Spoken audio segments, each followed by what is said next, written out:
నమస్తే, welcome to great Andhra. మనతో పాటు ఉన్నారు సీనియర్ పొలిటికల్ అనలిస్ట్ జిఆర్ మహర్షి గారు. నమస్తే సార్. నమస్తే అమ్మా. సార్, జీ న్యూస్ సర్వేలో ఎక్కువ లోక్సభ స్థానాలు మెజారిటీ వైసీపీకే వస్తుందని చెప్పి ఒక సర్వే చేసి చెప్పారు. అలాగే జనాదా సర్వేలో కూడా అసెంబ్లీ, లోక్సభ కూడా వైసీపీకే పాజిటివ్గా చెప్తున్నారు. మరి ఇక్కడ చూస్తుంటేనేమో టీడీపీ ఓ పక్కన వ్యతిరేక గాలి వీస్తోంది, జగన్కి వ్యతిరేకత ఉంది తీవ్రంగా అని అంటున్నారు. మరి సర్వేలు ఏమో ఇలా వస్తున్నాయి, ఎలా చూడొచ్చు అంటారు దీన్ని? అంటే వీళ్ళు ఏమంటారంటే ఆ సర్వేలు కూడా ఏదో మ్యానిపులేట్ చేసి చేయించారు అని అంటారు, అది వేరే విషయము. కానీ వీళ్ళకి అర్థం కాని విషయం ఏమిటంటే వీళ్ళు కేవలం జగన్ వ్యతిరేక గాలి ఉంది, వ్యతిరేకత ఉంది, మనం ఈజీగా గెలిచిపోతాము, మనకేదో ఉప్పెనలాగా వచ్చి ఓటర్లు పోలింగ్ బూతుల్లోకి ఓట్లు వేసేస్తారు అని ఒక భ్రమ వీళ్ళకి ఉంది. ముందు నుంచి నేను చెప్తున్నా, వీళ్ళు భ్రమలో ఉన్నారు. ఆ భ్రమ నుంచి బయటకు వస్తేనే వీళ్ళు ఎంతో కొంత సేఫ్ సైడ్. కానీ భ్రమలోనే ఉంటే మాత్రము భ్రమ ముగిసేలోగా రిజల్ట్స్ వచ్చి వైసీపీ అధికారంలోకి వచ్చేస్తుంది. వీళ్ళ తర్వాత చేసేది కూడా ఇంకేం ఉండదు. ఎందుకు చెప్తున్నానంటే గ్రౌండ్ లెవెల్లో వైసీపీకి వ్యతిరేకత లేదు. ఎవరు పోలింగ్ బూతులకి ఖచ్చితంగా వచ్చి ఓటేస్తారో, ఎవరైతే గ్యారంటీగా ఓటు వేయడానికి సిద్ధంగా ఉన్నారో వాళ్ళందరూ కూడా, వాళ్ళకి ఏదో పథకాలు కావచ్చు, వాళ్ళకి చాలా చిన్న ప్రపంచం కదా. ఒక పల్లెటూరులో ఒక 1000 మంది ఓటర్లు ఉన్నారంటే వాళ్ళకి చాలా చిన్న ప్రపంచం. వాళ్ళకి ఈ ప్రపంచంలో బయట జరిగేవన్నీ తెలియవు వాళ్ళకి.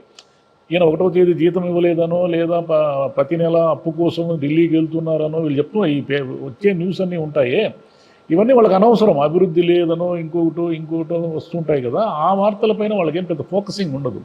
వాళ్ళ శాతం తక్కువ కాదు, రూరల్లో ఉన్నటువంటి ఓటర్ల శాతం తక్కువ కాదు. వాళ్ళు ఎటువైపు ఉన్నారు అనే దాన్ని అంచనా వేయకుండా వీళ్ళేదో వ్యతిరేకత ఉంది, టౌన్లో ఉద్యోగస్తులు, పెన్షనర్లు అందరూ వ్యతిరేకంగా ఉన్నారు, యూత్ వ్యతిరేకంగా ఉన్నారు, ఉద్యోగాలు ఇవ్వలేదు, ఆ కంపెనీలు రాదు, ఈ కంపెనీ, ఇదంతా ఒక వర్గం వాళ్ళ ఆలోచన, ఒక వర్గం వాళ్ళ ఆందోళన. ఎవరైతే ఖచ్చితంగా బూతుకు పోయి ఓటేస్తారో వాళ్ళు ఏం ఆలోచిస్తున్నారో అది కదా లెక్క. వాళ్ళు కదా డిసైడ్ చేసేది, వాళ్ళు డిసైడింగ్ ఫ్యాక్టర్. ఈ డిసైడింగ్ ఫ్యాక్టర్ ఎవరైతే ఉన్నారో వాళ్ళని మర్చిపోయి వీళ్ళు గాలిలో విన్యాసాలు చేస్తున్నారు. మరి ఎందుకు సర్వే రిపోర్ట్లన్నీ కూడా వైసీపీకి అనుకూలంగా వస్తున్నాయి అంటే అన్నీ మేనేజ్ చేసేస్తారా? అందరికీ డబ్బులు ఇచ్చి రాయి చేసుకుంటారా? ఇప్పుడు జీ న్యూస్ అనేది, ఆ జీ కంపెనీ అనేది చిన్న కంపెనీ ఏం కాదు, మన దేశంలో ఒక పెద్ద పేరున్న కంపెనీ జీ అనేది. జీ న్యూస్ అనే దానికి ఇది ఉంది. అంతేవిధంగా టైమ్స్ నౌ అంతకుముందు వచ్చింది. టైమ్స్ నౌ వాళ్ళకు కూడా వాళ్ళ క్రెడిబిలిటీ ఉంది కదా. వాళ్ళు ఏం చెప్పారు? స్వీప్ అని చెప్పారు. ఎప్పుడు? అంత మునుపు. వీళ్ళేం చెప్తున్నారు? జీ న్యూస్ మ్యాటరైజ్డ్ వాళ్ళు 19 సీట్లు వైసీపీకి వస్తాయి, 6 సీట్లు టీడీపీకి వస్తాయి, బీజేపీ కాంగ్రెస్ నీళ్ళు అని చెప్పారు. అంటే టీడీపీ మీన్స్ బహుశా అలయన్స్ను కూడా కలుపుకొని అనుకోవచ్చు మనం. 19 వాళ్ళకి 6 వీళ్ళకి వస్తే అది ఘోరమైన ఓటమి కిందే లెక్క. ఎలా వీళ్ళు ముందంజలో ఉన్నామని ఎలా నమ్ముతున్నారు? పోనీ జనాధార సర్వే వచ్చింది. జనాధార సర్వేలో వాళ్ళు ఏమంటారు? 17 సీట్లు వైసీపీకి వస్తాయి, 8 సీట్లు ఈ జనసేన టీడీపీ అలయన్స్కి వస్తాయి అనేది లెక్క వాళ్ళ సర్వే ప్రకారం. అయితే ఇంకోటి ఏమిటి, వాళ్ళ అసెంబ్లీ స్థానాలు ఏం చెప్తున్నారు? 125 స్థానాలు వైసీపీకి వస్తాయి అంటున్నారు. అంటే అప్పుడు 50కి పరిమితం. అంటే 2 అలయన్స్ ఇది కలిసి ఎన్ని సీట్లలో ఓడిపోబోతున్నారు వీళ్ళు? అంటే ఈ సర్వేలని డబ్బులిచ్చి తీసుకున్నారు, డబ్బులిచ్చి కొనుక్కుంటున్నారు అని తీసి పారేయకుండా యాక్చువల్గా గ్రౌండ్ లెవెల్లో ఏం జరుగుతూ ఉంది, గ్రౌండ్ లెవెల్లో మీరు అనుకుంటున్న వ్యతిరేకత వైసీపీకి నిజంగా ఉందా? మీరు చెబుతున్న ఏదో గుండాయిజం అంటారు, రౌడీజం అంటారు, ఇంకోటి ఎవరో డబ్బులు తినేస్తున్నారు అంటారు, ఇవన్నీ చెప్తున్నారు కదా, మద్యము, ఇసుకు, ఇవన్నీ చెప్తున్నారు కదా. ఇవన్నీ కూడా నిజంగా కింది వర్గాల్లో ఉందా అనేది ఇప్పుడు అందరినీ వేధిస్తున్న క్వశ్చన్. వ్యతిరేకత ఉందనే విషయాన్ని మనమేం పెద్దగా లెక్కలు వేసి తేల్చక్కర్లేదు. ఖచ్చితంగా వ్యతిరేకత ఉంది వైసీపీకి. కానీ అది వీళ్ళు గెలిచేంత ఉందా అనేది ఒకటే క్వశ్చన్ మార్కు. వీళ్ళు గెలిచేంత వ్యతిరేకత ఉందా, వీళ్ళు సులభంగా వీళ్ళు అనుకుంటున్నంత ఈజీగా గెలిచిపోతారా అనేది ఒకటే క్వశ్చన్ మార్కు. కాబట్టి సర్వేల్లో వస్తున్న విషయాలు, సర్వేలు ఎప్పుడు కూడా శాంపుల్ సర్వేస్ ఉంటాయి.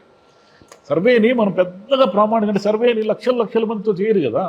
మనకు 5 కోట్ల మంది జనాభా ఉంటే అందరినీ పోయి చేయలేరు. సర్వే ఎప్పుడు శాంపుల్స్ ఉంటాయి. ఈ శాంపుల్లో ఉన్నటువంటి శాస్త్రీయంగా ఏముంటుంది ఏమిటి అనేది లెక్క. అంటే కొంతమందిని కలుస్తారు, వివిధ వర్గాలని వాళ్ళు డివైడ్ చేసుకుంటారు, వివిధ వర్గాలని డివైడ్ చేసుకుని వాళ్ళతో మాడతారు. వాళ్ళు ఫెయిర్గా చెప్పారా లేదనేది ఒక క్వశ్చను. అంటే ఇది ఏ సర్వేకైనా ఉంటుంది. రేపు తెలుగుదేశం అనుకూలంగా తెలుగుదేశానికి ఒక 130 సీట్లు గెలుస్తుంది, తెలుగుదేశం 20 సీట్లు పార్లమెంట్లో గెలుస్తుందని ఒక సర్వే వస్తుంది అనుకోండి, ఆ సర్వేలో కూడా ఈ సమస్యలు ఉంటాయి. అది శాస్త్రీయమా కాదా అని వాళ్ళు నిజంగానే అక్కడ చెప్పిన వాళ్ళందరూ కూడా మనసు విప్పే చెప్పారా, ఇవన్నీ కూడా డౌట్లు ఉంటాయి.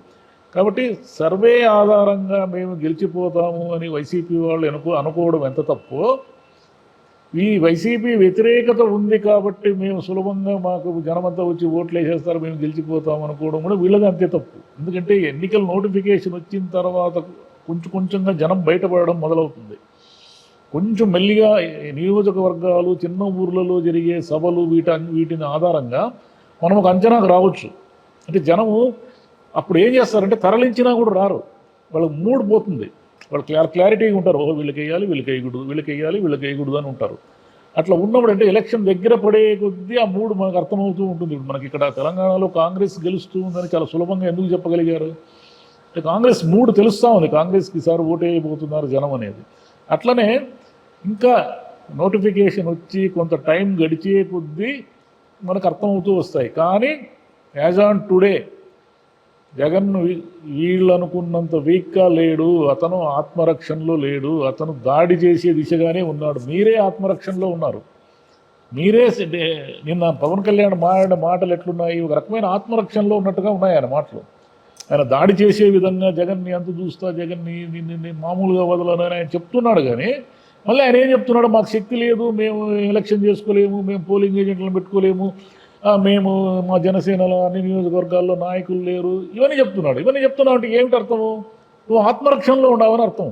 నువ్వు దాడి చేసే దిశగా మాట్లాడుతున్నావు, కానీ నువ్వు బేసిక్గా ఇన్ఫ్రాస్ట్రక్చర్లో నువ్వు ఆత్మరక్షణ దిశలోనే ఉండవు. అట్లా ఉండకూడదు ఎప్పుడు కూడా నాయకులు. నువ్వు పోయే కొద్దీ ఏమిటంటే మనం జనసేన అనుకుంటే ఏమైనా చేస్తుంది అని నువ్వు చెప్పగలిగితేనే నీ మీద కాన్ఫిడెన్స్ వస్తుంది. లేకుంటే వీళ్ళు ఈసారి కూడా ఓడిపోతారు, లేకపోతే వీళ్ళకి ఎందుకు ఓటేసేది, ఊరికి వేస్ట్ అనే మూడు వచ్చింది అనుకోండి, అది ఈ టీడీపీని కూడా నష్టం చేస్తుంది. అది జనసేన పవన్ కళ్యాణ్ మాట్లాడే తీరు చంద్రబాబును కూడా నష్టం చేస్తుంది. కాబట్టి ఈ సర్వేలు అనేటివి ఇప్పటికీ అన్ని సర్వేలు కూడా వైసీపీకి అనుకూలంగా వస్తున్నాయి. వైసీపీకి అనుకూలంగా వస్తున్నాయి అంటే ఏమిటంటే అర్థము, గ్రౌండ్ లెవెల్లో వైసీపీ స్ట్రాంగ్గా ఉంది. ఆయన పథకాలు కానీ రకరకాల ఇవన్నీ ఉన్నాయి, అవన్నీ కూడా జనం మీద ప్రభావం చూపిస్తున్నాయి. అంటే వాళ్ళకి నెలకు వచ్చే డబ్బులు కానీ లేదా వాళ్ళకున్న చిన్న సౌకర్యాలు అంటే సచివాలయము ఇవన్నీ ఉన్నాయి, వాలంటరీ వ్యవస్థ, ఇవన్నీ కూడా పల్లెటూరుల్లో ఉన్న వాళ్ళకి తెలుస్తుంది వాటి ప్రయోజనం ఏమిటనేది. మనం నగరాల్లో కూర్చొని అది లేదు, ఇది లేదు, లేదు, ఈసారి జగన్ ఓడిపోతాడు, ఇవన్నీ పిచ్చి స్టేట్మెంట్లు ఇచ్చుకుంటా ఉంటే వీళ్ళే నష్టపోతారు. జగన్కి ఏం నష్టం కాదు, జగన్ తను చేయాల్సిన పనులు చేసుకుంటూ పోతున్నాడు. అంటే మీరు అనుకోండి, నన్ను మీరు ఎంతగా ఓడిపోతానని మీరు నమ్మితే నాకు అంత లాభం అనుకుంటున్నాడు ఆయన. మీకు జరిగే నష్టము మీకు జరగబోతా ఉంది. మీరు నేను ఓడిపోతాను అని అనుకోవడం వల్ల మీరు ఎంత ఎక్కువగా మీ బలాన్ని మీరు ఊహించుకుంటే నాకు అంత మంచిది అనే మూడ్లో ఉన్నాడు ఆయన. వీళ్ళకి అది అర్థం కాక తికమకబడి ఏదేదో మాడుతున్నారు. మరి ఎలక్షన్ నాటికి ఈ 120 అంటే ముందు నుంచి కొంచెం ఎక్కువ వింటున్న నెంబర్ ఇది. వై నాట్ 175 అన్నా అది కాదని తెలుసు, 175 కాదు, అది అదే 120 అయితే మాత్రం వింటూనే ఉన్నాము. మిత్ అంటారు దాన్ని. అంటే మనం గుర్రం ఎగరవచ్చు అనే సామెత ఉంది. గుర్రం ఏమిటంటే ఎప్పుడైనా ఏదైనా విడ్డూరం జరిగితే గుర్రాలు ఎగురుతాయి మన పుస్తకాల కథల్లో, ఫ్యాంటసీ కథల్లో. అంతేగాని జీవితంలో ఎప్పుడు గుర్రం ఎగరదు. అదేవిధంగా 175 సీట్లు వచ్చిన తర్వాత ఇంక ప్రజాస్వామ్యం ఉన్నది. ఆంధ్రప్రదేశ్లో ప్రజాస్వామ్యం ఎక్కడి నుంచి వస్తుంది? మాట్లాడేవాడు, ప్రశ్నించేవాడు ఎప్పుడూ ఉండాలి. వాళ్ళు ఇంకా ఎంత బలంగా ఉంటే ఈసారి ఏమిటంటే నిజంగా ఆంధ్రప్రదేశ్ రాజకీయాలు కానీ ఆంధ్రప్రదేశ్లో ప్రజాస్వామ్యం కానీ బలంగా ఉండాలంటే ఈసారి ఏం జరగాలంటే ఎవరు గెలిచినా కూడా కొంత అంటే అబ్సల్యూట్ మెజారిటీ కాకుండా నువ్వు ఒళ్ళు దగ్గర పెట్టుకొని ఉండు, నీకు ఇంతకంటే మేము ఓట్లు వేయము అని జనం ఒక హెచ్చరిక పంపారనుకోండి, అప్పుడు ఇద్దరూ ఒళ్ళు దగ్గర పెట్టుకుని పనిచేస్తారు, ప్రతిపక్షమైన అధికార పక్షమైన. లేదా అబ్సల్యూట్ మెజారిటీ ఇస్తే ఏమిటంటే అబ్సల్యూట్ మెజారిటీ ఎప్పుడు కూడా డిక్టేటర్షిప్ వైపు దారితీస్తుంది. మన ప్రపంచంలో ఉన్న నియంతలందరూ కూడా ప్రజలు ఇచ్చిన అత్యధిక మెజారిటీని అపోహపడి దేశాలని నియంతృత్వం వైపు తీసుకెళ్తారు. అది దేశం కావచ్చు, రాష్ట్రం కావచ్చు, ఒక మున్సిపాలిటీ కూడా కావచ్చు. రైట్ సార్, చూద్దాం సార్. Thank you.